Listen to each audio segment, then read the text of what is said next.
Traditional Coast Salish territories, including the Tsleil-Waututh, Coquitlam, Squamish, and Musqueam First Nations.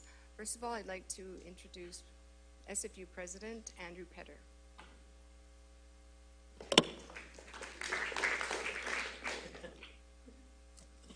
Well, thank you very much, Denise. It's great to be here, and let me too start by acknowledging that we are indeed privileged to be gathered on the unceded traditional territory of the Coast Salish peoples, and privileged to be here for the start of yet another President's Dream Colloquium. Now, you may wonder, where did this crazy title come from, this hokey title come from? And it came very much out of the discussions we had about 7 years ago around how SFU could fulfill its vision to be an engaged university. An important component of was how could we get engagement on campus and really encourage interdisciplinarity through that engagement. And we came up with the model that has become the President's Dream Colloquium, which is triple value for the dollar for me, because the President's office puts up some funding, and what do we get in return? We get an amazing list of speakers, like the speaker we have today. We have students who get to enroll for credit in an associated semester series that goes along with the colloquium. And we encourage faculty members and members of the community to come together and start talking across disciplines around important issues. And that in turn encourages and nurtures engagement that can result in educational and research outcomes, or can just be satisfying in and of itself. So 3 for 1. And I apologize for the hokey title, but there you go. It has survived.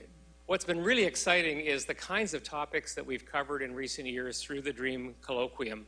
And I'm really excited to be here for this colloquium, for the launch of it anyways. Unfortunately, I won't be able to attend all the lectures, but this one on creative ecologies, I think, really looks to be very, very exciting. For your information, there are 13 students, I understand, from diverse disciplines who are enrolled in the colloquium. Students from contemporary arts, resource and environmental management, communication, art and technology, gender and women's studies, and education, and no doubt other disciplines are enrolled in the colloquium. And what I've heard from students is that it's sort of like a field school without having to leave the university. And as much as they learn as they do from the faculty, as much as they learn from our speakers, they learn from each other. Because I don't know about you, but whenever I meet someone from a different discipline, even if it's one that seems very distant from my own rather limited area of constitutional law, it doesn't take more than 5 minutes or so to find a point of connection and to start learning things that are relevant, important, and illuminating. And that's what this colloquium series is all about. I'm really heartened to see this topic being tackled, creative ecologies. It focuses on the intersection of art, culture, and the environment to critically address and creatively negotiate environmental concerns. It's timely, and the focus of bringing art, bringing culture and environment together, I think, is bound to be incredibly illuminating and important. So good for you for having the foresight to show up for today, and for those students who've made the commitment to enroll in the colloquium. None of this would be possible, of course, without those faculty members who step up and say, great, we'll make it happen. We'll come up with the names of the great speakers. We'll come up with a program that will engage the community. We'll help provide a seminar series that will bring students together and enable them to learn and to contribute to the colloquium series. I must say, it's also great for speakers, because the people who come here and the students are much better informed than for a regular speech, because it's part of their program and they're here because they want to engage on this topic.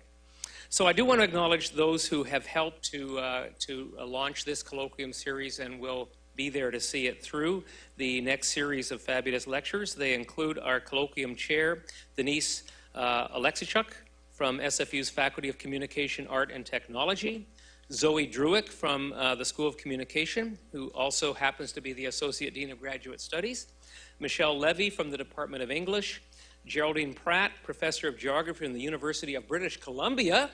Well done, Geraldine. Elspeth Pratt from SFU School of Contemporary Arts, who's also, I think, on a one-year leave from being director of the School of Contemporary Arts. And also from the School of Contemporary Arts, a number of people, Christine Schiffke, Samantha Diamond, Jillian Hannemeyer, Brady Cranfield, and Michelle Kim. So A lot of work and thought and deliberation has gone into making it possible for you to participate and enjoy and benefit from this colloquium. I also want to acknowledge the folks in the Dean of Graduate Studies office, the Dean himself who's here, Jeff Dirksen, but Steve V. Benish and Stacy Makratoff, who have worked hard to help oversee and organize the colloquium, as they do all colloquium series. Now, this afternoon, we're honored to welcome Dr. Elizabeth Povinelli, Frans, Boas Professor of Anthropology and Gender Studies at Columbia University. I've heard of that. It's somewhere back in New York City or something. A great university. And the title keeps changing, which shows how fluid and creative thinker she is. But the title I now have, and I think it's up here, Extractive Economies and Filmic Creations. And I know I'm certainly looking forward to find out what filmic creations is all about, as are you. So I think I will step aside, turn the podium back over to Denise to provide a proper introduction to our wonderful guest speaker. Denise, thank you very much.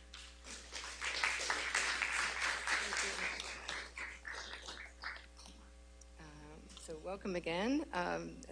As the first lecture for this semester for the interdisciplinary course on creative ecologies, I'm excited to introduce Elizabeth Povinelli.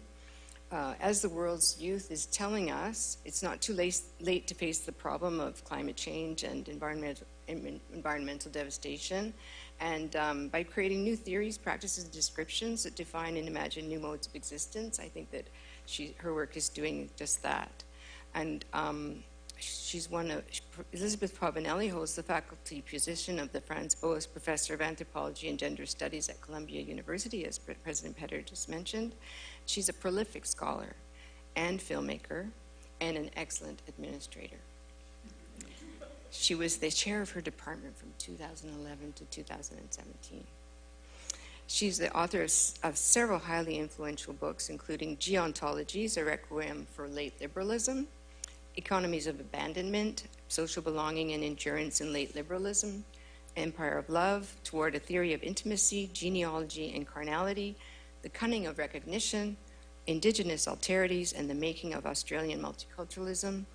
And 2 books are forthcoming from the Duke University Press. Through this path-breaking body of work, Povinelli uses critical analysis of late liberalism to ground her engagements with indigenous knowledges, gender, power, and the discipline of anthropology itself.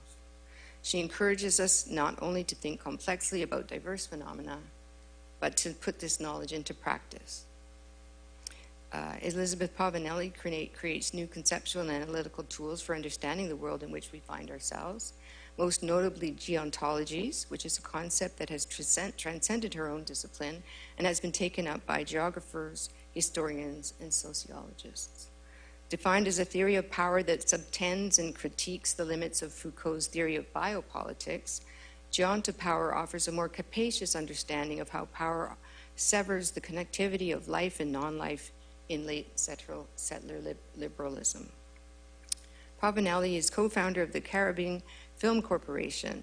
She has directed 6 films with the group, which is an indigenous media collective from the northwest region of Australia. These films have been screened all over the world, including the Berlinale, MoMA, and the Tate Modern, and have won multiple awards. Some of you may have seen 2 of them from last week at our screening on downtown. We are thrilled to be able to hear the next chapter of Elizabeth's dazzling and original thinking, and are deeply honored to host her in the inaugural lecture of this President's Dream Colloquium on her first visit to Vancouver. Please join me in welcoming Elizabeth Povinelli.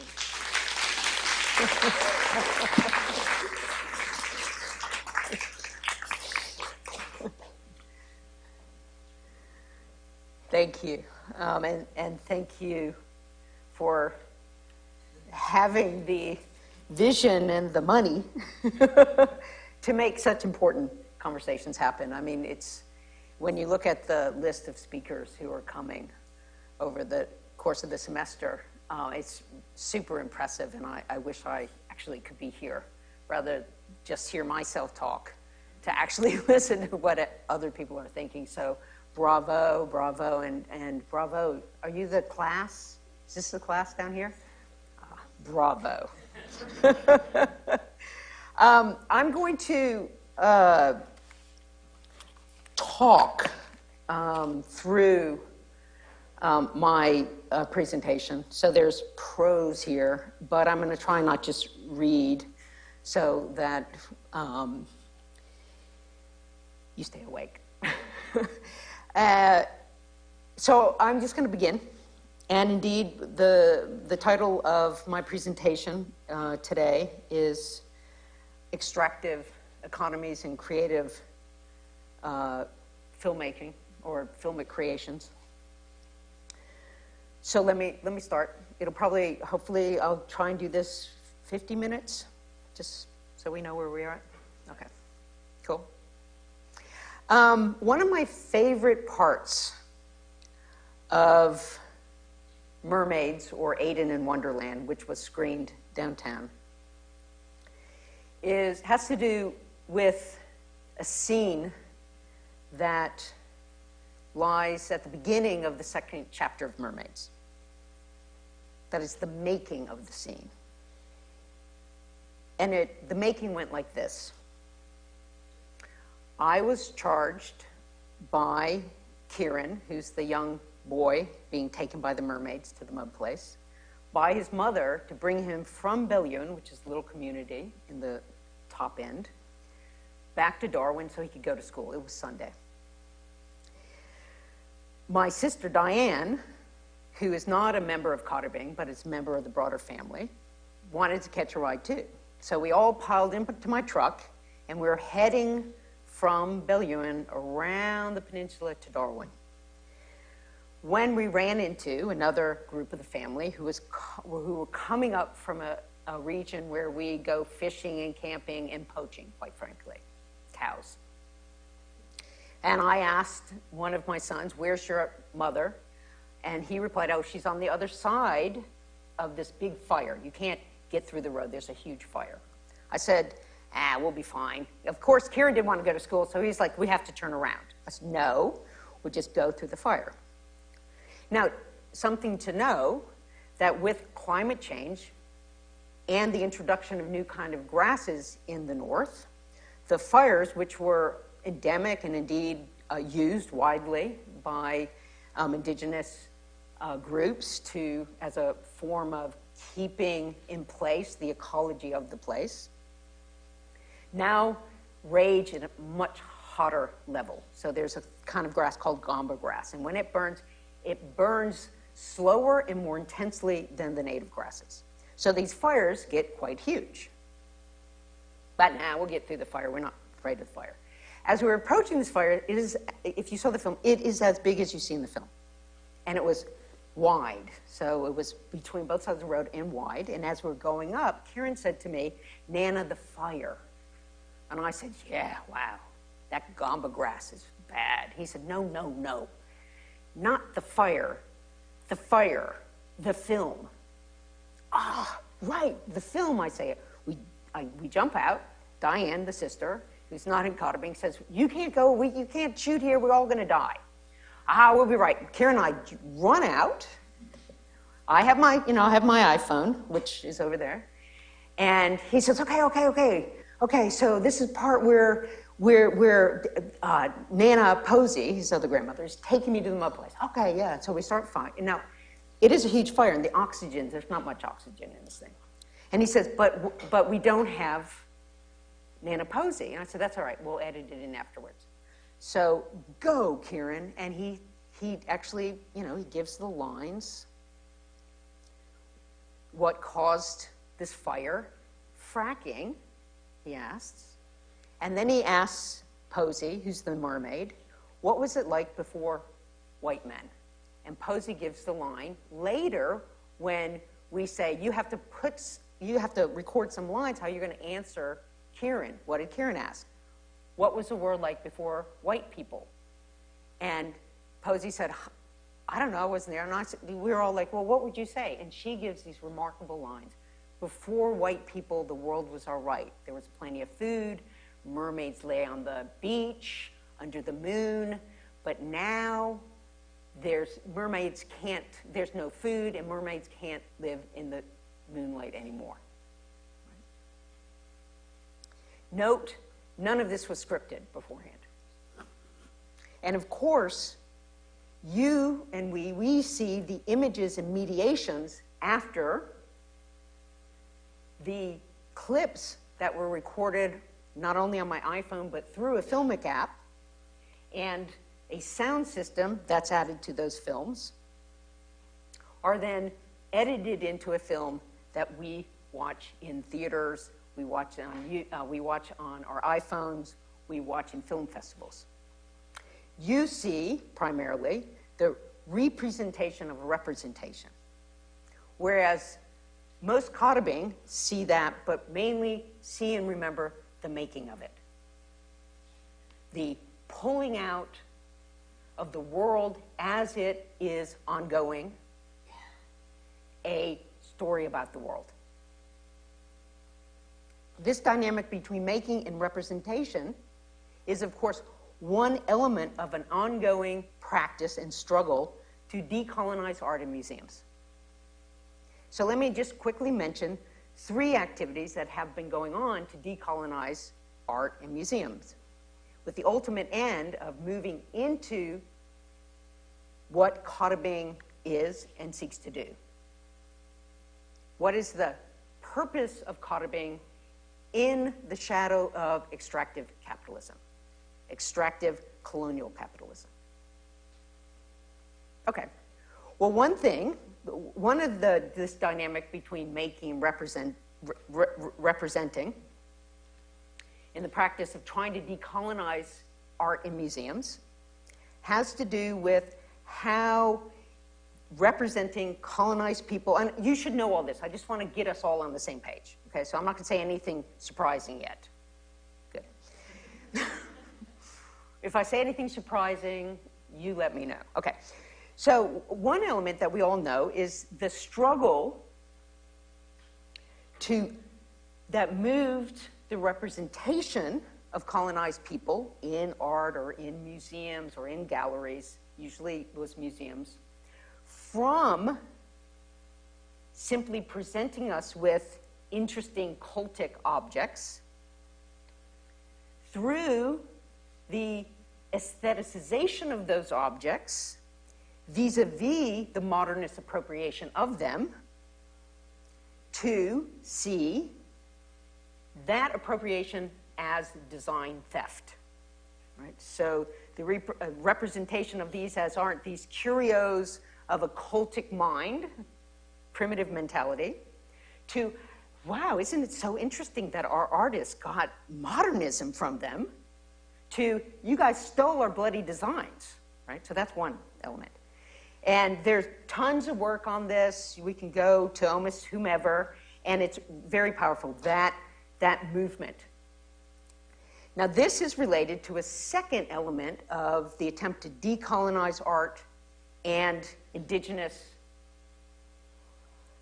life within museums. And that has to do with, again, something we all know, we should know, that is the struggle over artistic and curatorial power, especially when we're talking about the power over the curators, indigenous, African American, etc., own communities, objects, and performances. Right? So Candace Hopkins, who's going to be talking in this series, is extraordinarily brilliant on this point. How do we not simply think about the way in which objects are represented, but rather who has the power to organize and think through the curation of the objects, and who should be producing what kind of objects? Okay, again, that should be something we know. The third and related to question, which becomes really emerges from, but was always in this decolonizing process, was the status of the object itself.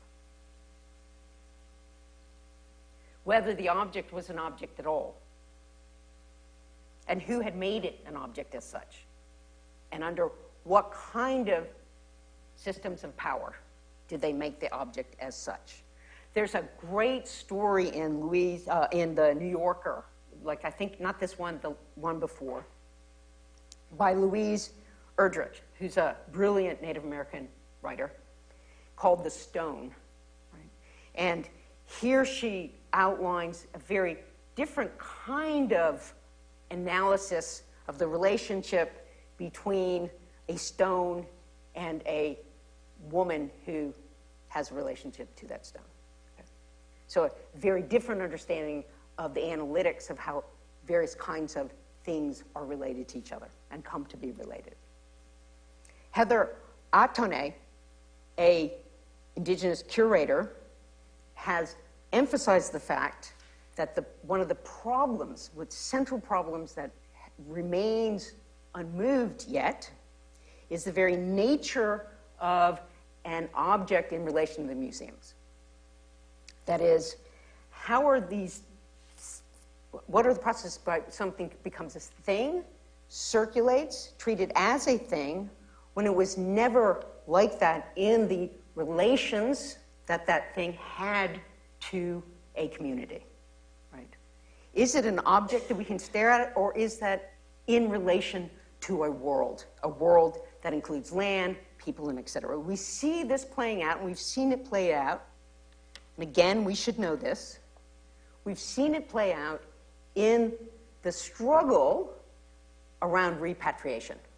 So when museums do a little shaky-bakey, museums not controlled by indigenous people shudder a little bit when they're not sure when they hand something back, right? And they still think they're handing back versus it was always ours, we're just taking it. Worry what those people are going to do to that object. And especially around the question of, well, you know what, we're going to use it and use it and use it, and then the museum, but it'll fall apart. Oh, don't worry about that, we're going to burn it afterwards and put it back in the ground. Freak out, okay? These are not simply two different ideas about an object. These are two different analytics of existence. Okay. There are also these three movements in the decolonization, of art. See, this is why I can't even hold the microphone because they fly around. Are also more generally an intervention in and against some of the high aesthetic theory that have defined left thinking in the academy and in recent contemporary aesthetic practice. That is, these decolonizing struggles around the very status of the object, the very idea of an object, not merely who's curating the object or who made the object, although it's related to that fundamentally, and not the discursive treatment of it, primitive mentality, wow, it must have some value if these modernists liked it, screw you, you stole our design, right? But intervenes in the very idea of art as such. And here we would return, although I'm not going to give a long, I'm just going to wave my hand at this, and we can talk about it later. The long discussion about, oh, sorry, that's an intervention in the display. The long history of Adorno and Benjamin's treatment of the historical emergence of the art image and the political function of art. Now, again, big differences between these two guys, obviously. But both of them ground the possibility of the politics of contemporary, or for Adorno, modern art on the defeat of and subvention into capital of the cultic image.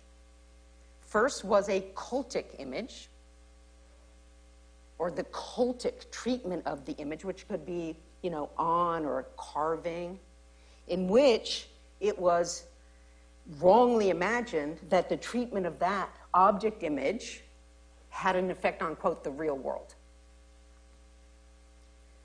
The defeat, the subvention of a world of enchantment into capitalism created the art image and thus the function, the political function of that image. Now again, Benjamin, he's very sad about this. He sees capitalism as the most extreme, perhaps the most purely cultic religion in its mode. But notice the connotation of cultic here. It's not like, great, now the cultic is a good thing. No, the cultic was always something that dialectically had to be overcome, and then when it's absorbed as a negativity. Now, one can never say too many times that, of course, the history of these interventions in the decolonization of art and museums didn't happen in the abstract. It wasn't the unfolding of truth in like the liberal museum in which it comes to understand itself better, or the artistic practice in which the artist comes to. These happen, these interventions in the representation of art objects, of film, etc., or including what is an object itself, happened in a concrete struggle of indigenous people, of African American people, of subaltern people. But in relation to my talk today, indigenous people's refusal to cede their lands or their analytics of existence. It's because they refuse to cede. Because this is unceded land. But not just land, unceded analytics of existence, that these forms of movement and then recapture have happened. And second, this refusal to cede land, but land understood as an analytics of existence, as a shorthand. It's not land. It's an analytics of how forms of existence exist with each other, happen within, in Canada, in Australia, certainly in the West, in the sub-Americas, the US, in the context of various forms of resource extraction. Now, resource extraction also, we usually mean mining, and I don't not mean mining, but of course, resource extraction is farming of a certain sort. Resource extraction is movement of peoples from one place to another so that suburbs can form. That's resource extraction. So in various forms of resource extraction, indigenous people, Native Americans, First Nations people refuse to cede. And that refusal to cede has had a forceful effect on the way in which that which was extracted, first these fetishes of primitive mentality, then designs and curatorial, et cetera, have played out. That's the force that has demanded a change, because they have not gone away. So what I want to say is just a few words today about who and what the Kata Being is, and what our artistic practices are for in the shadow of this broader decolonizing of the arts,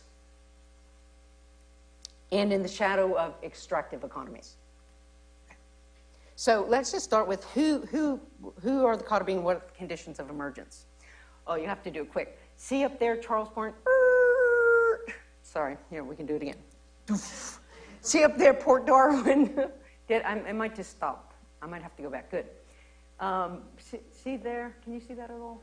Delisville? Okay, good. We don't know how many people are in Kata Being. People ask us, because often we're together, or they're like various of us are together on stage talking or whatever. And people, one of the questions they always ask, how many Kata Being are there in the group? And someone will say 30, because that's what we started saying when we first went out in public, 30. And then someone will say, no, Jocelyn counted, there's 70 of us. And then someone said, well, let's just say 50, right? Which should tell you about what matters to us or not. Those 30, 50, 70 people were born and raised at a little community called Yuen, which was originally called Refusal, just across the harbor from Darwin. Refusal was started in the 1930s as an internment camp for indigenous people along the coastal region. Then those families were forcibly taken down to Karrabing during World War II because they were so afraid, the settler government was so afraid that those indigenous people who had been interned, et cetera, would side with the Japanese, that they decided just to remove them from the north. This is a topic that it's a story about that removal to Karrabing, and then this kind of rabbit-proof fence walk back to country that we explore in Nighttime Go that has a kind of different ending. So Kata Being, parents, grandparents were forcibly interned. They were taken from around the coast into this internment camp in the middle of this peninsula. And their marriages, their movements, their economies were all controlled. They were wards of the state from the 30s right through 1976.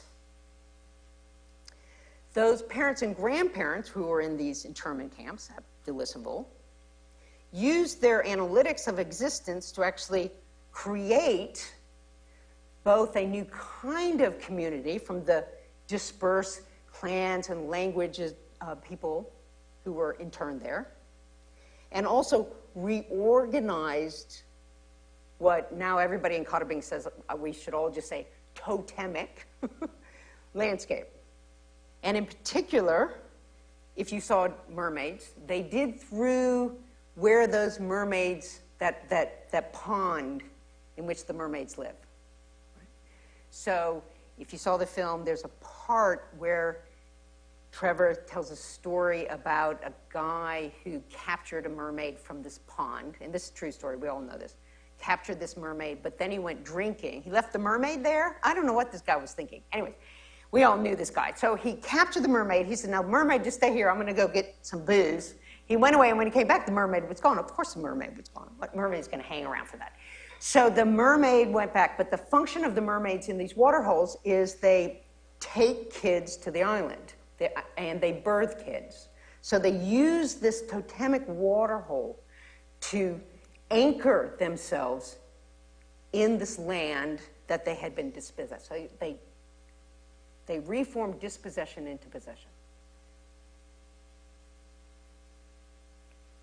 I show up in 1984. By the time this process in that older generation was set, that's the language they had. Everyone here is born from Yuen, and these mermaids take your spirit across their ceremony. They created these, well, they didn't create. Well, yeah, they created. They took the potentiality and the actuality of the existence that they theorized, and they showed everyone what it looked like in the context of colonial internment, put it that way. They actualized a potential within the landscape as they understood it. I show up in 1984 as a philosopher, but I grew up in the South. I grew up outdoors. It was really great. When I arrived during a period in which that peninsula was now under land claim based on the liberal politics of recognition. All I want to show here is the basic structure of that politics, which is incredibly important, which takes a group and slices it based on an anthropological model of how indigenous people authentically and pre-colonially organize their relationship to land based on totemic affiliations. Which, this is where you can do this. I inverted just to get people to kind of see. So the anthropological model would say you descend down, right? But in fact, what people were doing was they were descending up. We can talk about through the water hole, they were being refashioned and grown into a new form of existence that they called Yuen. But the land claim process, based on anthropological models, said, no, we are not. Liberal recognition was never intended as a form that recognized the creativity of indigenous people in changing landscapes of power, changing landscapes of extraction, changing landscapes of anything. Liberal recognition was recognizing the worth of indigenous people based on how they never changed, how they existed prior to the event of colonialization. Right? Your worth as a subject is how close you are to what you were before settlers got there. And then your measure of worth is how much you've changed based on that. That is, indigenous people are thrown into a stone-like past because stones are things folks think don't change. They come into existence and stay in existence like that until something comes in and alters them. They don't grow, they don't alter, they don't reproduce, and they definitely don't die. Unless someone does something to them, like a settler or extractive capitalism, then something changes. So recognition, so the more these older, the parents of Karrabing and great-grandparents, the grandparents of Karrabing, the more they said, look at what we did. You guys intervened in this, in the way in which we organize ourselves in relation to country. And our analytics of existence show how the country reabsorbed us and took your dispossession of us from our lands and turned it into a form of belonging. And the more they showed how they creatively saw their analytics of existence as intervening in colonial dispossession and forming belonging, or repossessing, the more they deviated from the law of recognition. Right? The more it was like, well, that's interesting, but we're asking you what you were and where you were before we got here. Okay. That's what I ran into. And the reason I became an anthropologist is that generation, right above me, 2 generations above, by law, in a land claim, had to be, and people still have to be if you're indigenous, represented by a lawyer. They can't just make a claim. You have to be represented by a lawyer and by an anthropologist. Right? And so they were like, would you be a lawyer? Sorry, no. What about anthropologist? Right? And they knew what anthropologist. I was like, what is an anthropologist? I was a philosopher person. I don't know what an anthropologist is. They said it's a white person studying us. So they're very canny, and they're like, and they study our traditions. So maybe we together can understand what's happening to us, because it was like they keep telling these lawyers, look at what we're doing. It's based on our analytics of existence, and lawyers are saying, this is just making it worse for you. So we were doing that for a while. In 2000, the last element that we have to, so this is, I always think these things are going to help make sense of anything. The point is that both of them, it's like liberal recognition is, and extractive capitalism can be on either side of this thing. So, but one thing that liberal capitalism says is that really, for us to recognize you, you have to be a kind of historicity. You have to be frozen and in the past, perfect. And you have to be somewhere else. So it's always like you're trying to, if you're indigenous, you're trying to talk to someone and they keep on putting you somewhere else in time. But in 2007, there was a set of events that I'm not going to go into, but a set of events that took liberal recognition, which was a slicing machine, right?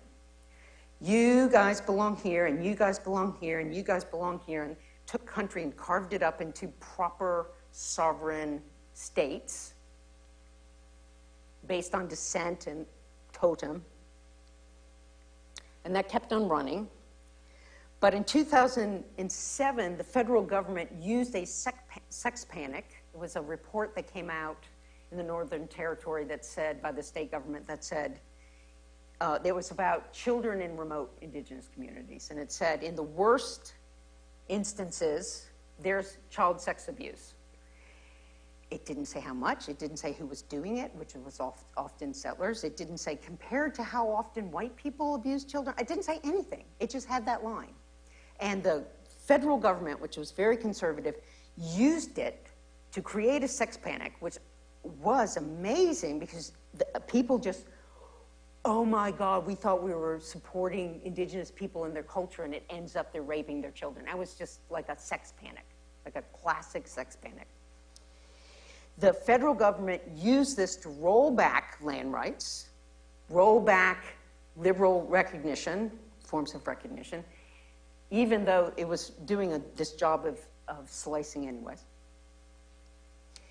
in order to open indigenous lands to mining. Right? Because in the North, the land claim process from 1976 onward had actually created huge segments of land for particular indigenous groups. Now, again, a slicing that we'll talk about in a second more, but it had created this patchwork of Aboriginal-owned land. And that land had enormous mineral wealth.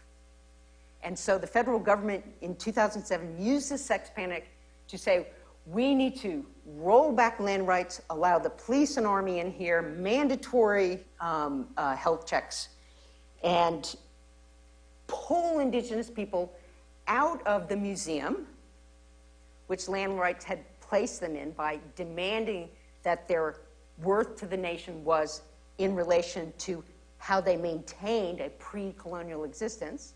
We need to pull them out of that museum and force them into an entrepreneurial world. So now you had liberal recognition and this jet-fueled entrepreneurialism. It was in that stew, and then you had the 2008 recession, which just made this even worse. Okay. So Australia was just like, the only way we're not going to get sucked into this global recession is just dig the shit out of the North and send it up to China. It was in the context of these two forces that a riot happened at Yuen. On the one hand, the community, which those elders had said, we want to be claimants as a group, had been divided on the basis of totem and descent group, those little anthropological triangles and squares, right? And it was like, no, you people are the real traditional owners. The rest of you are just historical artifacts of colonialism that turned you on delisable. Your real country is somewhere else. No matter what those older people are saying, no, actually the land is capable of reconstituting us. No, the anthropologists tell us, you guys really are from here, you guys are from there. So it split it, sliced it, chunk, and then it entrepreneurialized the community. Gave the power of making decisions about what kind of businesses can happen there, et cetera, to that little slice. And everybody else were just visitors, doubly out of time. And as a result, there was a huge riot. The side that had been designated as traditional owners attacked the other side, all of the family. They're everybody's family. And about 50 people left the community, went down to a remote beach about 300 kilometers away, closer to their country, and were living in tents. The government was not giving any money for intervention. They said, if you guys want money open your land, this group who had been attacked and left, open your land to mining. That'll generate funds for you to make or build whatever you want in your land, become entrepreneurs. Or go back to Darwin and get jobs at McDonald's. Of course, there's no housing in Darwin, so if you try and get to Darwin and you're poor, you wait 2 years for a house and then everybody overcrowds it, then you lose your house. That was the first film we made called When the Dogs Talked, about Gigi, who finally gets a government house in Darwin. Everybody overcrowds, she leaves, and everyone has to find her. We can talk about that later.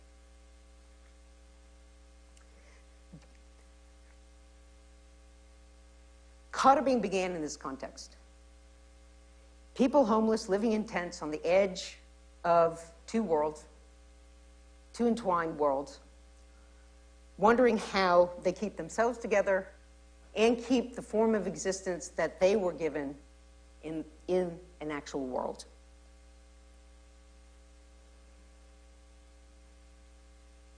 First, everyone decided we'd do this little GPS GIS project in which we would use mobile phones as a basis for tourism, which would be little media files, and tourists would come and they'd go to the people's lands and click on the app, and then a file would come up telling you a little story about the area.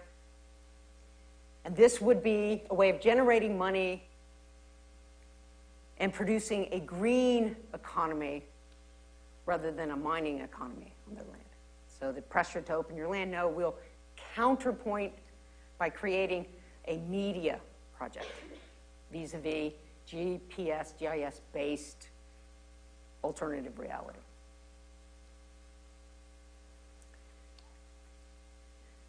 Trouble is that these lands that we're talking about were quite remote. Most people who were homeless had never even been to them. They were just an abstraction. So we were talking about doing something on a place that, people knew was, like part of their country, their dreamings, their totems were there, but it was an abstraction. Nobody had ever been there. Some of us had, but not many of us.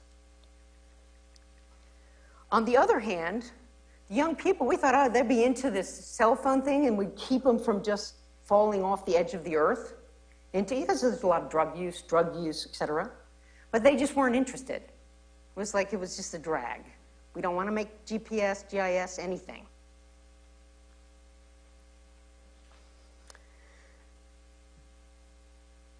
One other thing happened, just to give you this idea of the stew out of which these things come. One other thing happened, the TV wanted to come and do this project on homeless people trying to make a GPS, GIS project, and another wing of the family blocked that, and it was in that context that Linda Yuen and Trevor Beyond, we said, we should make our own little films about the life we're living.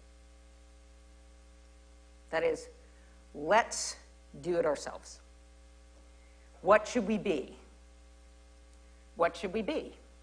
How shall we refer to what we think we are? And here's what is Kata Being. So that's who's Kata Being. Kata Being is a set of people who come from 7 different totemic clans whose lands and sea waters cross this big estuarine creek all the way down here. Those are some of the little clan groups. They represent all these clan groups, but they're not everybody in those clan groups. They're just some of those people in those clan groups. They're not all the people from these lands. They're just some of the people from these lands. So why Kata Being? What is Kata Being? Well, Kata Being is not a place. It's not a totem. It's not like a dreaming. Like you can say, in that previous one over here, Wirigi, that's a rock cod. And there are people who are Wirigi. And we know where Wirigi is. We know who the people are. Kata Being is not a place. It's not a totem. It's not a language, although Kata Being is from the Emiangle language. And it means when the tide's out. So the tides are really vast, and when they're up, they're Katakal. When they're out, they're Kata Being. So on one hand, Kata Being is just a word used to talk about the natural process of the oceans movement. But Kata Being is more importantly a concept. Kata Being is an argument and it's an experiment around an insistence that a form of, well, I'm just going to use Linda Yerwin's words, roan and connected existence can maintain its existence in the world. What do I mean by that? Linda, trying to explain what Kata Being is to an audience, once said, well, Kata Being, yeah, we got a lot of clans, we got a lot of country, and we know where our roan country is, like me, and by roan, it's just Creole for one zone, roan, one zone. She said, me, I'm a long yam, and I know where my long yammy is, and that's my roan country. And so here's a muddy, and we know where his dreaming is, or totem is, and that's his roan country. We know where our country is. But settlers only understand roan. To understand Kata Being, what we're arguing, is that we're roan and connected. Now, this doesn't mean, again, it sounds like the entanglement of existence that you have heard from theorists, contemporary theorists, Karen Berard, Haraway, anything that says the entanglement of existence, in which it's not two things tied together, but the condition of one thing is in the condition of the other. This is what, of course, indigenous people have, at least where I grew up, have known and been arguing forever. And Linda always uses a particular example. If I want to do a ceremony, young person, mortuary, whatever it is, for my family, that is someone I call mother, father, sister, brother, or kid, I can't do it myself. I have to do it to keep my country and my relations in place. But to keep my roan, its own roan, and mine, I need my cousin's uncle or nephews to do it for me. Right? So that the conditions of roan are in but connected. This is a very different understanding of sovereignty. It is neither some vague, oh, we're all kind of just roaming around the place and, you know, we just go where we want. No. Nor is it sovereignty as a kind of performative bootstrap in which you have your little land and you do what you want on your land. Instead, it's an understanding of the density that comes with forms of entanglement. That is, if we want to keep this in place, we need to keep that in place, so that that can keep this in place. Entanglement in a concrete analytic. And that, indeed, is what Kata Being is as a concept. And underlying it is, of course, a theory of how the topography of the land itself and earth itself formed, which is, you see these separate, that first slide, separate little red totems. Well, that's what the anthropological imaginary and the Western notion of sovereignty puts in place. There's a Wittigi, put a boundary around it. There's a Muddy, put a boundary around it. This is, of course, what constitutes and keeps constituting those formations. If you know what you're looking at, then you can see how those journeys, which I'm not even going to go into for you, created the very shape of existence. So if you want to keep that shape in existence, you need to keep all those journeys in existence.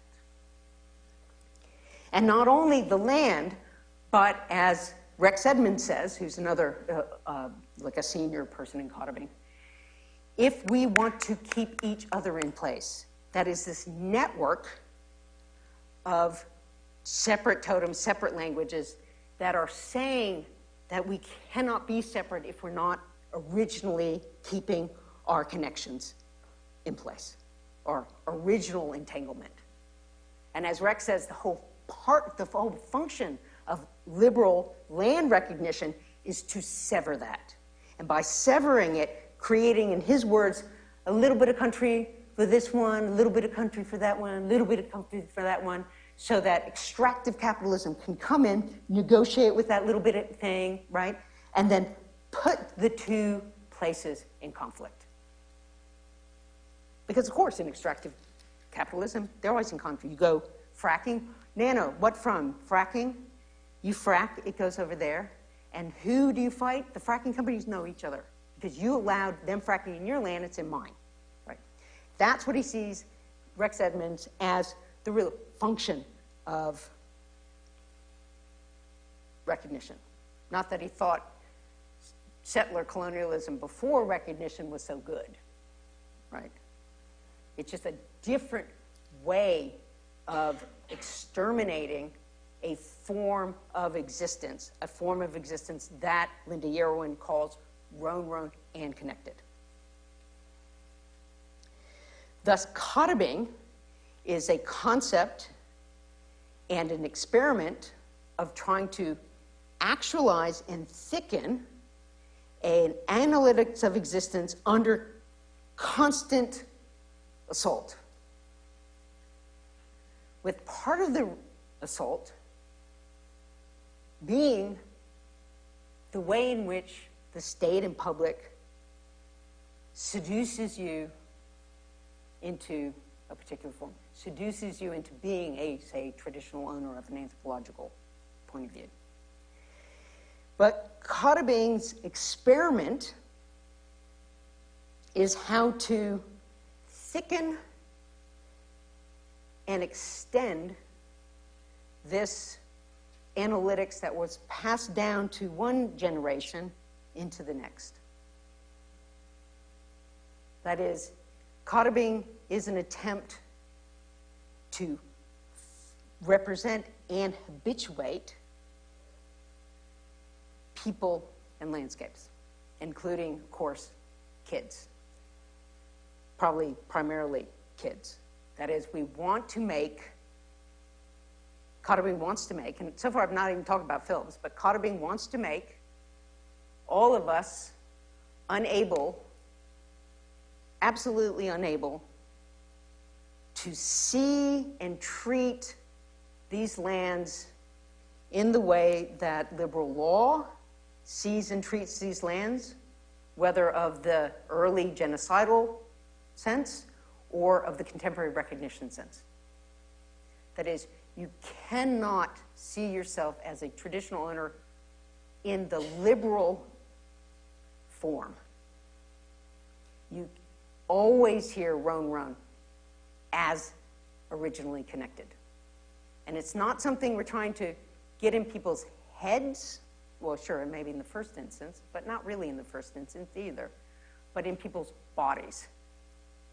So you can't, you just can't, like you can hear it, but you just can't be that thing. And that's where it's not about representation in the sense of presenting. It's not in the sense of believing. I believe that, we are roan and connected, but rather in the habits by which we relate to each other, country, and things in country. And this is extraordinarily important insofar as we need this next generation not to be able to open those lands to extraction, to vomit when someone comes and says, but we're just going to mine here, right? And that's yours, right? That's yours. We need them to shake and say, yeah, but if I want to keep it or whatever, I need, and extend that need so that, hopefully, it stays locked in place. Insofar as maybe this is the kind of precarity that people, in a little sense, this kind of precarity people were in, and here's our little GPS project, and oh yeah, and we come back to roan. This was, I forgot, we were sliding between. So that would be roan, that's connected, so that you can't move because it's yours, but its conditions are elsewhere. How do we make that? And how do we see the vital need for creating that, as all of these lands are under assault from extractive capitalism.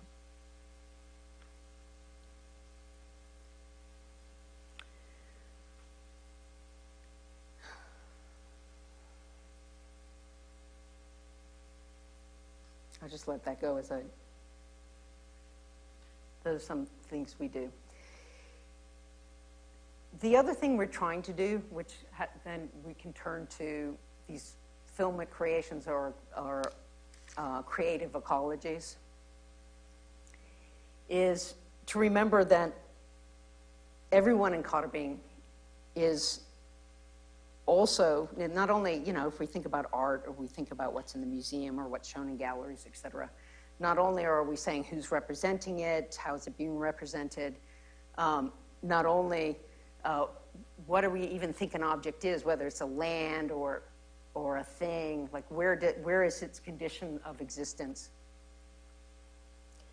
What do we pull into existence when we treat a part in one way or another? But the other thing that Kata Being is trying to refuse is indeed the distinction between the cultic and the artistic. That is, a theory of aesthetics that arose out of this notion of primitive mentality, of the history by which the image was removed from the agent and became a thing in and of itself, that is art image. And again, Rex Edmonds very, very articulate and smart about this, in which the argument is not that Kata Being is trying to go to the past or recreate the past, or that the mermaids were in the past and then everything became disenchanted, so we're trying to bring the mermaids back, but rather the mermaids never left. Nothing ever left. Chipel never left, Dirmel never left, mermaids never left, indigenous people never left, land never left. Rather, how they keep in place, how they remain mermaid indigenous land, is in a constant creative struggle against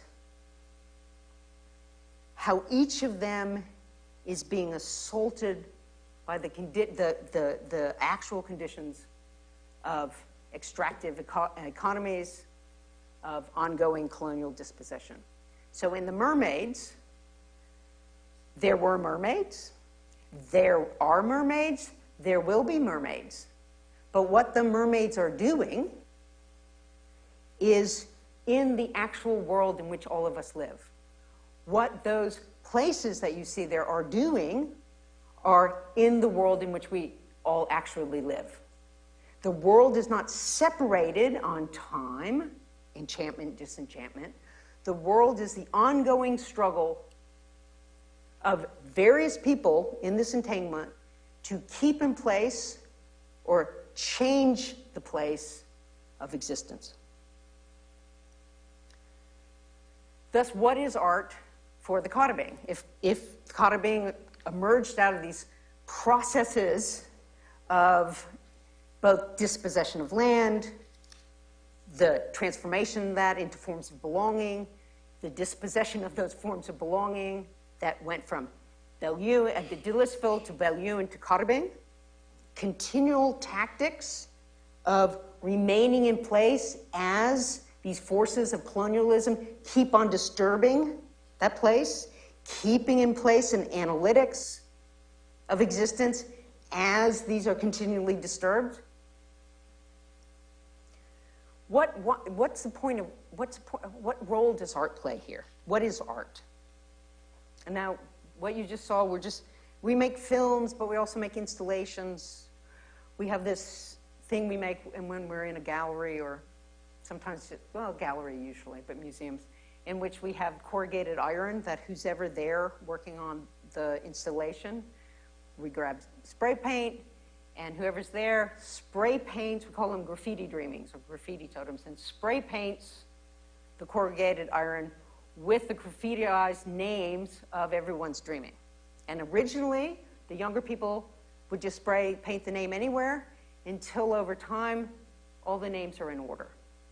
Starts where they start, moves across the landscape in the way in which the dreamings sit in the landscape. But what is it for? Is it for representing these struggles? Yeah. But at the heart of at the heart of what Karrabing is and is trying to do has nothing to do with art. I mean, I think our installations are great. We all think they're great. We're very arrogant. We think our films are great. We're very arrogant. And if you knew how we made them, you would be amazed that they're even slightly great, right? But the point isn't the films. And that's why, for the most part of this, I've just kind of given you history and tried to give you some sense of it, of these ongoing struggle to actualize a different way of thinking about existence. Because what art or film is for Karrabing is something like a MacGuffin. Now, those of you, people know what a MacGuffin is? Right? Do we know? Okay. Those of you who don't know, thank you.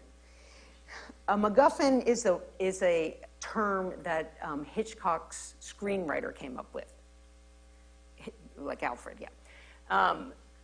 But now everybody says it's a Hitchcockian concept, poor screenwriter.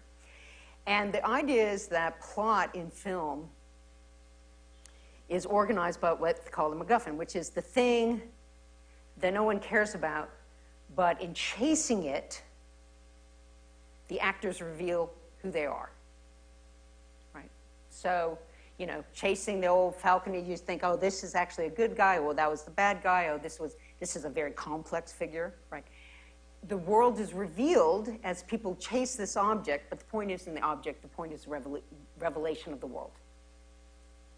Okay. We actually think, MacGuffin, that's way too, we think about this art as bait. Bait oriented in two directions. One direction is to each other, right? Because when we make these films, every one of them, the making of them takes, a part of the group's memories and knowledges and way of analyzing things, and in making them extends that analysis. That analysis might be where a totemic thing is, a history, say the history of this internment during World War II that's not talked about and was being lost. So part of the group who had that memory in making the film, now everyone has the memory. The memory thickens and expands. The making of Mermaids, some people knew little parts of this landscape, where Chipel was, what Dirmel had to do with it, why is Kugan in there. In the making of it, that little part is extended and expanded. In the making of it, we go, and we're there. And so the abstraction of land is turned to a concrete relation. So we can never forget what underlies, at least what was a part of the group. Now it's thickened and expanded. So part of it is for each other. Like, bite the hook. Let's all make this film. And bite we did. Those kids, where they didn't want to do GPS at all, love making films. But the second is, of course, to get a wider world to bite. The world, the world of galleries, the world of film festivals, the worlds of places that commission art, to get them to bite. Why? To redirect the flows of other kinds of value, money, travel, self-worth, right? To redirect those money, not to make more films. That really helps with this, what I'm saying. Not to make more films. That's how we see entangled existence, and that's us going through space, if you didn't know that. Anyways. But indeed, to redirect all those values as we're broadening and thickening our own, separate happenstance understanding of this world,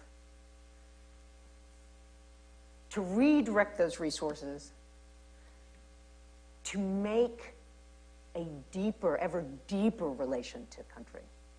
So those lands that we're sitting on the edge of that great Estuarine River in 2007, living in tents. They're completely homeless. They've been desperately abandoned by their own community in the state. Their lands are across that harbor. Most have never been there. Many of the young kids have no interest and no knowledge of how they're related to it. By 2000 what are we in, 2019? 2019, when we're making that road you saw to here, which was like, 30 kilometers with your axe, not only did people care, but they got themselves in the car and young to old hacked away. That is what Kata Being is trying to create. Not simply forms of representation that can circulate, but those forms as bait to create ever deeper relations to the place and form of existence we need to keep in place. Now, I'll end by simply saying, we know this is very local. You're going to have speakers who come and say, the whole planet's burning up, right? As my colleague Dipesh Chakrabarty says, we need to find a common but differentiated, we need to find a solution in a common but differentiated world in his Tanner lectures. So what is this little keeping in place? How is that going to help at all? And all I would say is that there's going to be no common world unless the habits, the habituated relation to what might seem to be small, 50, 30, 70 people in a stretch of country, those small insistences that a mode of existence will continue to exist counter to extractive capitalism, counter to liberalism, late liberalism, stays in place itself. It's not going to stay in place in the abstraction, only through these experiments that in this case are conducted through creative ecologies. Thank you.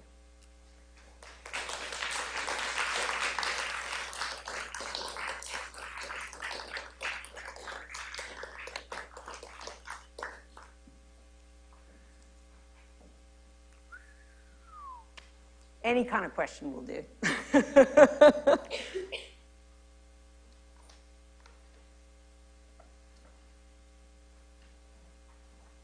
Or we can drink wine. Yeah.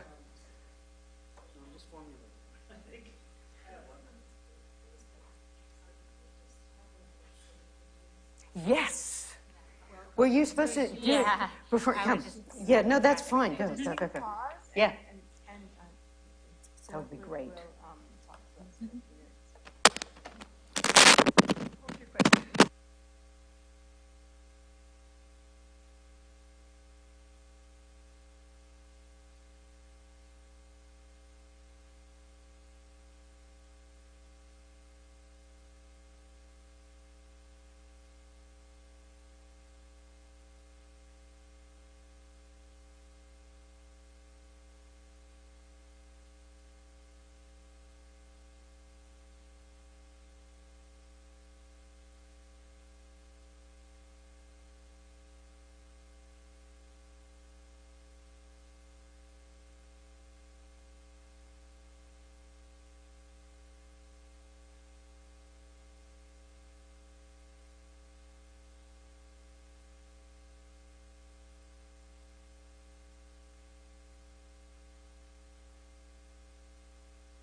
she worked with a few other artists, and the song was mostly the Squamish language, but also a little bit of other languages as well. And this brilliant artist, her name is Ursula, and she's from Mi'kmaq territory, which is in another part of Canada. But we had different artists come together, and they created this song, and it's to honor pollinators. So this song, like I said, it's part of Languages of These Lands. So this is just one to share a little bit about our words for like our relationship to the land. We really rely on pollinators, especially a lot of our, my mom and I's practice with language and with plants is about teaching people about plant medicine. So that's our kind of our connection to the land, is the teachings that kind of speak for the plants or help people to understand them. So I feel our relationship to plants is our really deep connection. That's what this song, usually when we share a song, we always have to say who kind of created or who gave those permissions for songs to be shared. Not all songs are allowed to be shared without permission from that family, or you always want to make sure that that family feels honored that it's being shared in a good way, with a good mind and good heart. So thank you all. Touch, touch, nays, touch, touch, nays, oh, hilo, oh, hilo, helela, helela, oh, yeah, sasemai, sasemai, yola, yola.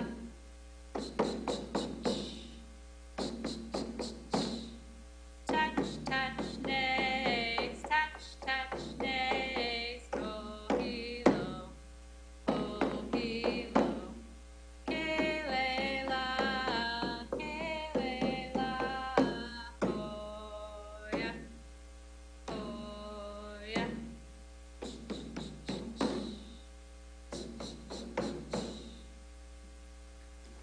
Thank you, my God.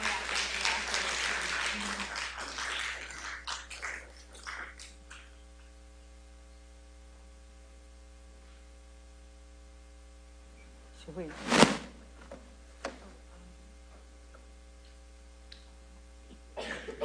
Does anybody have any questions for Beth? Oops.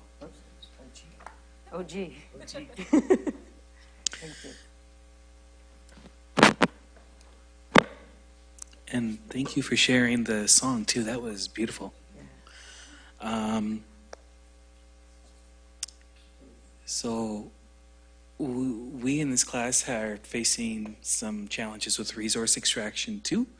We're the Gold Corp school, and we're funded by Gold Corp. So our existence is part of extraction resource. This school? The School for the Contemporary Arts. Yeah. But we have this whole twinning thing going on, so there's a lot of extraction going on. Yeah. And the other one is that the student body needs to push for our right to protest next week with the youth of the world. And currently there's an academic penalties in place for, and so we're dealing with all sorts of issues. So the thing I'm wondering is how can we create ecologies within systems funded by extraction, and not just ecologies, but change? Yeah, okay. So one of the reasons since I thought this more on topic with the context, but it goes to a central kind of question. Now, Kata Being was not funded by either the economies that arise out of forms of liberal recognition, nor by the finances that flow when recognition gets tied to extraction. So in many indigenous places, there's a struggle against ongoing dispossession. There's that negotiation, and what you see is that the nation state stays in place, right? It so far has had a limit. And then certain forms are recognized, certain forms are excluded, and those which are recognized can go on to do the negotiations for the kind of extractive economies that flow into an indigenous group, a non-indigenous, whoever, right? So part of what I want to say is that, well, Kata Being didn't come out of any of that, right? So it's not like this context in which the school emerges from forms of financing coming from extractive economies. Now, I don't say that to be heroic. I say that, oh my God, this is like a miracle. Like seriously, a miracle. And it's a miracle that we recognize as a miracle, because the forms the forms of entanglement through which various kinds of values flow are exactly what these 30, 40, 50 people were experimenting to alter. Right? So how do you create counterflows? And what is this a model for how to do that? Well, because I think that's behind your question. Like, how in whatever form of entanglement one finds themselves, how do you, if you're in the knot from which extraction swells certain people rather than others, how do you counterflow from there? And part of me thinks, wow, we're so not a model. And part of me thinks, yes, we are a model. And again, I'm going to be quoting other people who have answered when we're all together, because usually I'm not the only one up here. Or I'm not there at all, because different parts of us go different places. Anybody goes wherever. On the one hand, we're not a model because we're an effect of this crushing intersection between jet-fueled entrepreneurialism around extractive capitalism and the slicing sounds of liberal recognition. So we were formed in these nowhere spaces, these spaces that were meant to be ripped apart and just extinguished. And on the, within this, I don't think we're a model at all for what to do, so I don't know, is that there was an analytics already in place. It was tenuous, like as Angelina Lewis says, who's also a seniorish person in the group. She says that older generation, what they were able to get into the habitus of the next, our generation, when it was going like that. And by the time we got to our kids and kids' kids, it was just like going to disappear to nothing. Right? And she says what Kata Being did is it inverted the triangle. So now we have great grandkids who were like, it is amazing. But there was already an analytics counter-insistent that informed a group that's gotten thicker and more analytic. So then I think, well, I don't know how you invent that out of nowhere. That said, I do think those are the conditions, although very unlikely to actually get anywhere, that a counter flow can happen, or truly a counter flow. But they are crushing conditions, and this is what I've written about a lot. It's like in economies of abandonment, especially in critical theory, Agamben, et cetera, in which the otherwise come out of like the camp and come out of these places like Kata Being. But the point is they always are there, but they don't come out very well. Why?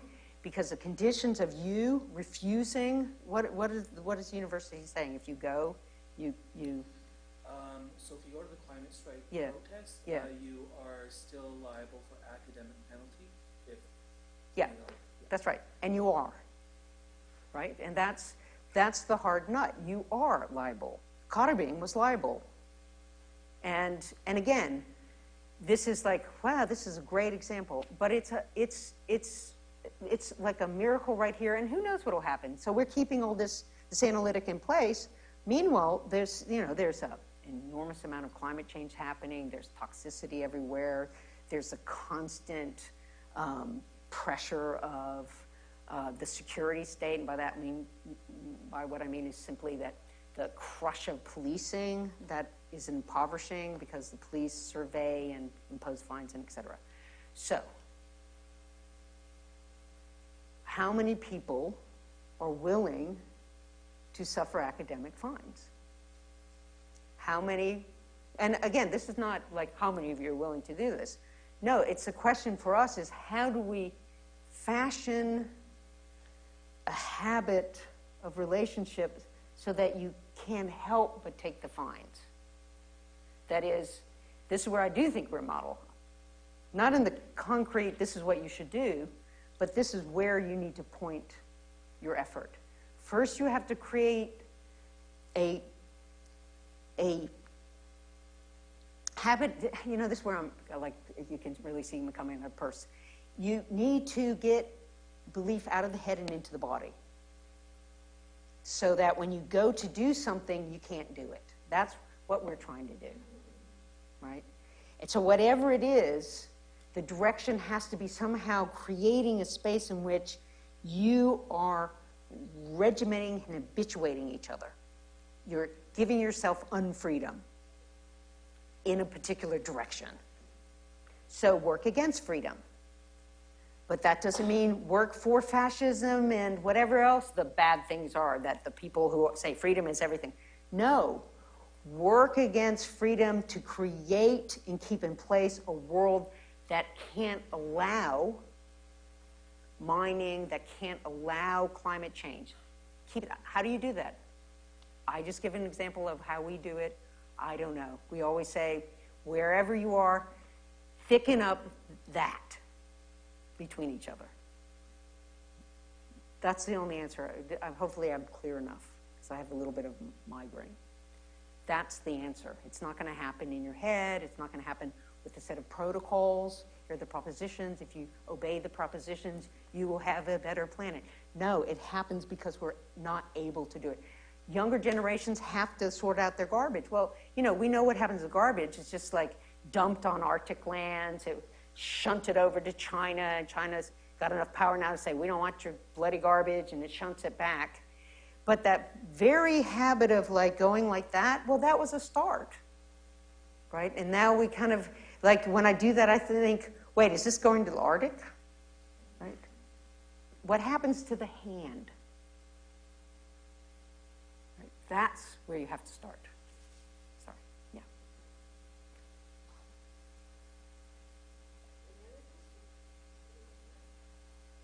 Go students. Yeah. Oh. Hi, Elizabeth. Hi. We read as a class an excerpt from your book on geontology, Yeah. and in one part of it you described that digital project that you Yes, referenced, the GPS project. Yeah. And as I read that, I must admit I was a little skeptical. And So am I in that chapter. No, go ahead. Yeah. well, and you Yeah. you know you fully referenced here, and it described for us how the project itself was in fact rejected by the Karrabing, and they supplanted that with, like, as I interpreted, Yeah. their own project of storytelling, of world making, and that sounded really interesting to me. That they stepped up. The movies we watched last week, the films we watched, and what you describe is that they have become really animated and engaged in that sort of world making. And I just wonder if you might share a little more about that process. Yeah, but I have to revise a little bit what you say, because the GIS project came into the world. Everything Karrabing does together kind of comes in like this. Like, it came like this. We're sitting in tents, and it's bad. Like, if you lose your kids in contemporary North, you lose them to, we say ice, but you guys say meth. Crack? What? Crack, not crack. Crack's coke. Cocaine. So it's, you know, it's like, and we're already, the mortality rate is like, you know, 50. I'm going to be the oldest person. I'm 57. Posey, the mermaid, is 60. But after Posey, I'm the oldest, you know? And what surprise? That life would accumulate around this kind of body, okay? So this is what we're talking about. How do we not only keep in place this analytics, but each other. Okay, so we're in that condition in 2007. How we're going to make money? We have this lands. The government says open the lands to mining, and this, from within the group, the idea is why don't we just do some tourism? Let's try tourism. And it's like, oh, who's going to be in the boat with the tourists? And everyone's like, well, I don't want to be in the boat with the tourists. Nobody wants to be every day telling people you don't know. You're like, nobody want to do it. And then one of the kids who's playing on the phone said, we should just put it on the phone. Phone can talk to the tourist. Like at the museum. Yeah, let phone do the work. And we're like, that's a great idea, right? And so that was the basis of it.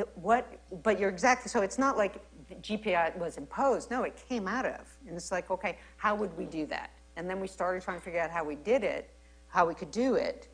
And what we discovered was, you had to have money for software modeling. You had to, et cetera, et cetera. There's a lot of money involved. And then we realized also that if we're going to save our little, like people who want to find it said, well, is this something that could be applied to the entire world, i.e. marketing? And we were like, absolutely, yes. Everyone's going to, because it's 2007, everyone's going to have these things, and everyone's going to have this like GPS thing, and everyone can do this as a green ecology, as opposed to mining.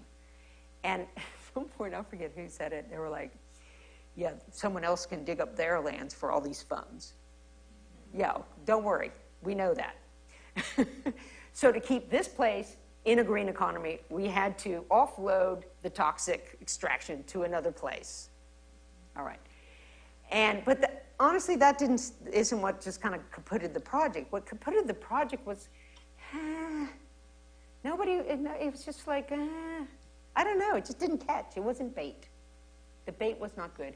And we noticed that when we said, come on, we all learn this, and then how to do this software and everything, and we'll do these little stories, nobody jumped in to do it. The younger people, they're like, phones are great for playing and distracting yourself. It's when this other problem arose, and then we didn't get on TV, that the group said, it was Linda and Trevor, and said, we should make our own films about what we're going through, that everyone jumped in. That's why. The reason we make film and art is because it works to do what we want this thing to do. We wanted the GPS to stitch us into this country in a thicker way. It didn't work. Fuck it. Chuck it. Seriously. Art did. It wasn't to become artists. We didn't even know what the people were like. When we go through things, what should we say we are when they ask us what we do? Oh, say you're an artist. Really? Or a filmmaker. Really? Sure. And it works like magic.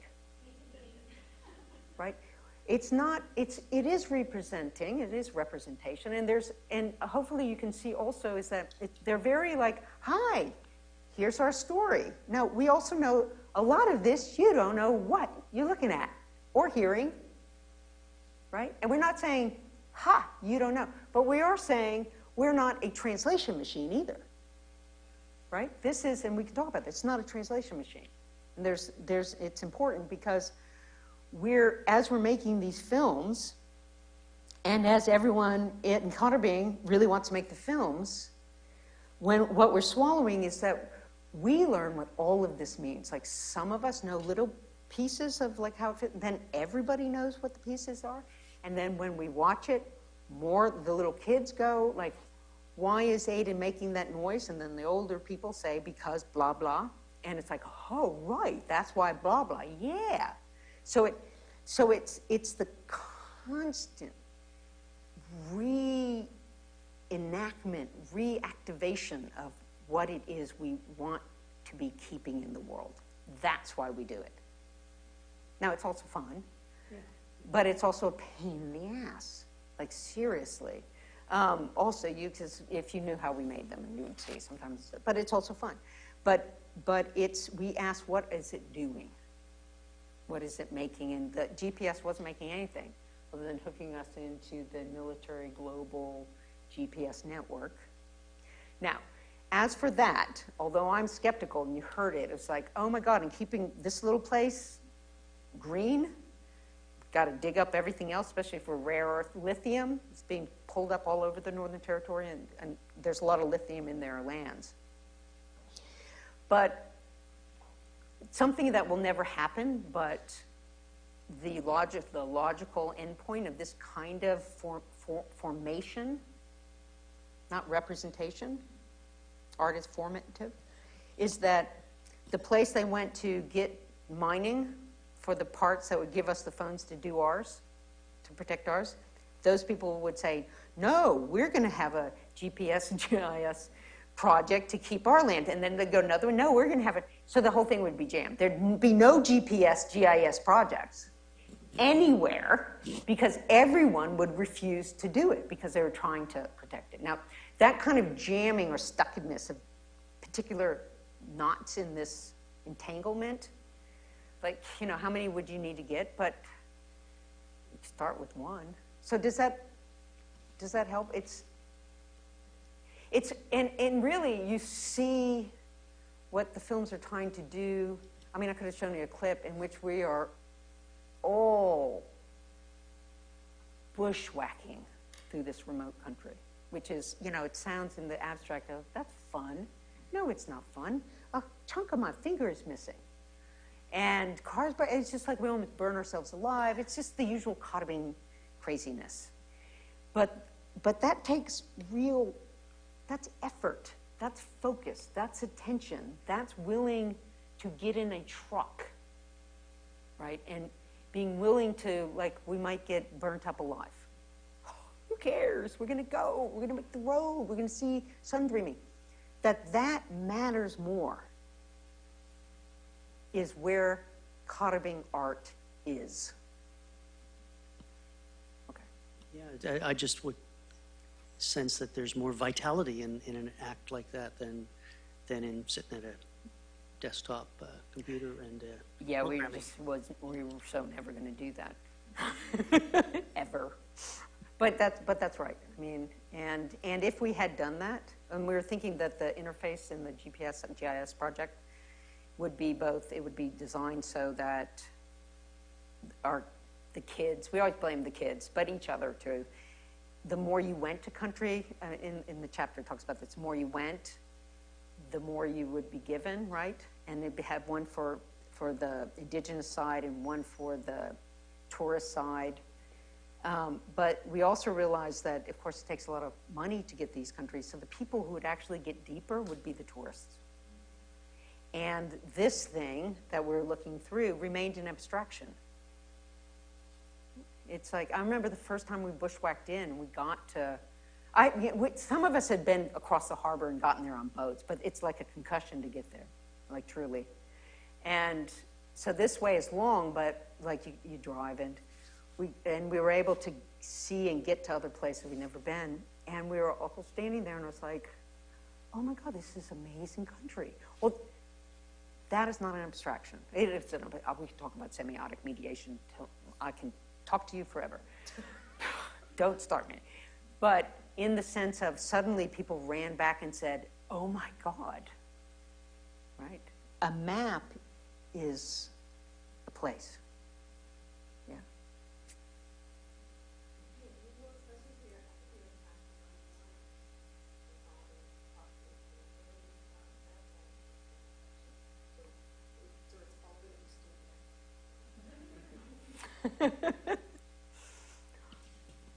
Okay, so I'm asking this question as That's good. It's all students. Usually it's not any students. Yeah. so as an early career scholar Yeah. in a Western university system, at least in North America, that has a huge appetite for indigeneity, Yeah. while at the same time materially and intellectually profits off of the ongoing dispossession of indigenous analytics of existence. So what I'm wrestling with, and I see like I'm yearning towards something of what you're saying, but there's a dissonance for me between these small insistencies, these small local habituations that will maintain an analytic of existence, and then the sort of, and it's a scalar thing, the broader economies of like publishing and publicity, university presses, conferences, how... Those are very small local scales, by the way. Right. So I guess like within Surely. those scalar differences, there's a larger question about how knowledge can be made portable, right? And so it comes back to this question of, can Karrabing be a model? Could you speak a little bit more to that in the context of sort of economies of knowledge production in the academy itself? Yeah. So, you know, it's something that obviously I've written about and thought about and absolutely have not resolved, but try and keep at the forefront. So I'm very much the kind of person who says these kind of problems, there's not a solve, like, you know, algebra, solve the two sides of the equation. No. Instead, it's how do we keep the problem at the center of our activity, knowing that in some ways, if there is a solving at some point, it's never going to be a solving that this thing has anything to do with. It's okay. So that's the first thing. The second is so the first thing is yes, that's something I think about, and you know, it's interesting. Like, I can't think of anyone in the group in any places we've ever been, and it's, you know, different of us go to different places. There's combinations or reports of people in places. Anyone who, when the model question is asked, and it's always asked, has this easy, kind of comfortable answer, right? And usually someone will say, yeah, we're a model. Or first we said, no, we're not a model. And then it was like, yeah, we're a model. Our model is figure out what it is where you are and do that. Right? Now, this goes to the heart of your question, which is this division that we have in terms of what we call scale. So you're local and we're scalar. Like, we're up and you're down. You're particular and we're universal and all that kind of stuff.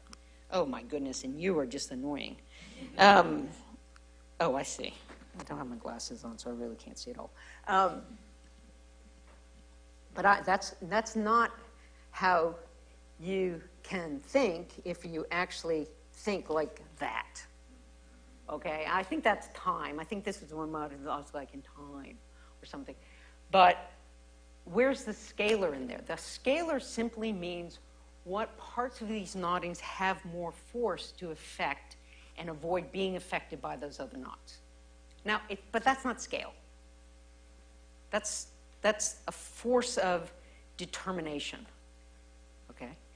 And it's even knottier, than a question of scale, because depending on, you know, how you're tied into this directionality of force, you're very condition of even maintaining some little knotted sense. And this is not what I mean, really, just some borderedness, here-ness is circuited through that. So for instance, you know, in terms of the strike, in terms of Karrabing, it's always, we'll just do a little bit of what they are needing. So, because the difference between doing a little bit and nothing at all means I'm wiped out.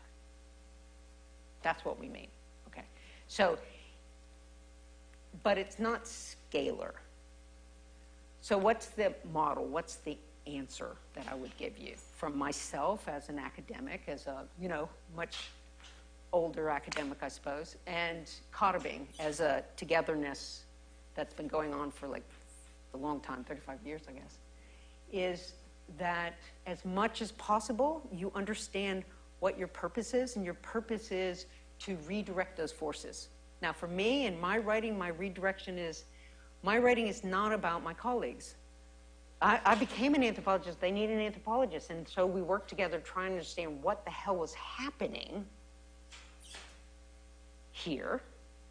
And that analysis, of course, brings us to all kinds of entanglements, right? So in us saying no, we don't know quite how far that'll go. Now, it has begun to go a little further, this no. Now, that's not scale, but it's entanglement. So certain kind of lawyers or anthropologists can't quite do what they were doing before, the louder Kata Being gets. You see? Okay. My writing is not, let me translate for y'all, them. No. Whether it works or not, that's a different thing. Like, you know, of course I'm not a miracle writer. No, I do, you know, minimum what I can do. But the point is, the intention is also always to say, not only you bad conservatives, sorry if anybody's, but also we good progressives, find yourself implicated. Child in the Broom Closet, Empire of Love, every time you just kissed your partner. What are you keeping in place? How are others your external organs? Right? Really, not just in your head, but how to write in such a way in which people just are made uncomfortable. What do I do? Well, I don't know. What will you do? You see? Now, it hasn't hurt my career at all. You know, which is great, because then we accumulate all this stuff we accumulate around this kind of thing, settler thing, white thing, North thing. We try and scoop off, you know, and there's struggle within the group. How much can we scoop off? So that's also part of the redirection. But that's what, and that's no solve. How much? Well, there's no answer to that, right? But it places it at the forefront of the argument. You see? What are we placing in the forefront? Are we placing them in the forefront? You know, here they are, look at them. Do we think they're good or bad, more or less, here or there? No, put the power in the forefront. And how me too, totally implicated in it. Whether we intended it, I always say this, intended or not. I always say, look, Kata Being, we've grown up together at this point. 35 years, I have great grandkids, I didn't make any of them. We love each other, we're family. We fight like family, we live like family, we love like, blah, blah. We really do, okay? And I'm not the only one who says it, and you know, there's an insistence, not only between me and them, but in them, like real family. That doesn't touch the fact that these fields of entanglement don't care. I'm settler, I'm white, I'm North. It was continually making me 57 and healthy and with extra capital accumulated on and sucking everything out of them, okay? The structural whiteness, settlerness, doesn't care what we feel, right? It doesn't. But we can work side by side with others to try and differentially, like, make ourselves uncomfortable. Make one something. That's all. Yeah, and the politics, like again, the politics of publishing and all that kind of stuff. I don't know. Why are you publishing? We want a job, right? There are plenty. I don't know. This I don't know. I don't know what to say because honestly, this was all an accident. I was not intending. I went to graduate school to go back. When I went into the universities, I thought, oh, wow. Now, it suits me really well. I have it's just like perfect job for Beth. But I guess I am really serious, like, what for? What is this for? What is this making? And if it's not making something, you don't have to remake everything, just make something. And this is where it comes back, and I'll end, to this idea that there's local and scalar, there is no global, there's no universal, there's no common, no. There are these places in which you can try and jam yourself. There are only those knots and the forces that flow through them. And this scalar, common, universal is just an alibi of saying that what is in place should stay in place. And I could go on more about that, but that's the one book I'm writing. You're welcome.